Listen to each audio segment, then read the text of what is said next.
நமது வாழ்க்கையின் துன்பமும் மகிழ்வும் நமது மனதிலிருந்துதான் தொடங்குகின்றன. மனம்தான் நமது எண்ணங்களுக்கெல்லாம் அதிபதி. ஒருவர் அசுத்தமான மனதுடன் பேசினாலோ செயல்பட்டாலோ அந்த துன்பம் எருதின் காலை விட்டு பிரியாத சக்கரம் போல அவரை விட்டு நீங்காமல் பின்தொடரும்.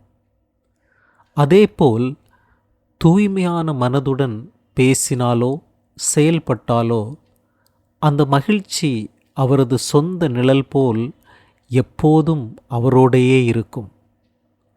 நம் எதிரியின் செயல்களைப் பற்றி அவர் என்னை திட்டினார், அடித்தார், வென்றார், கொள்ளையடித்தார் என்ற எண்ணங்களை மனதில் வைத்து கொண்டால் நமது கோபம் ஒருபோதும் அடங்காது.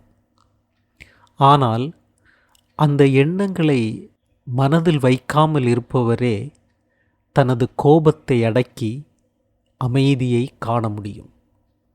ஏனென்றால் இந்த உலகில் கோபத்தை கொண்டு கோபத்தை ஒருபோதும் வெல்ல முடியாது. கோபம் இல்லாமையால் மட்டுமே கோபம் அடங்கும். இதுதான் ஒரு நித்திய சட்டம். இன்பங்களை மட்டுமே தேடி தன் பொறிகளுக்கு அடிமையாகி சோம்பேறித்தனமாக வாழ்பவர் ஒரு பலவீனமான மரம் புயலில் வீழ்வது போல வாழ்க்கையின் சோதனைகளில் எளிதாக வீழ்ந்து விடுவார்.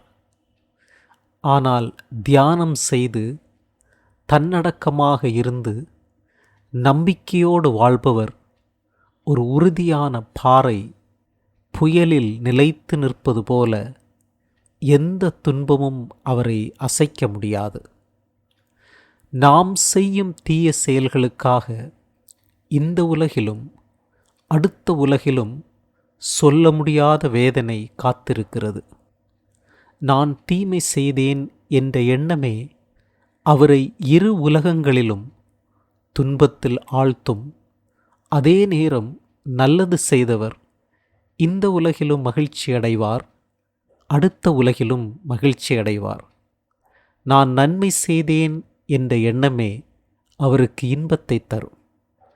பல நூல்களை படித்தும் அதன்படி நடக்காமல் இருப்பவர் பிறர் பசுக்களை எண்ணிக்கொண்டிருக்கும் பசு மேய்ப்பனை போன்றவர்.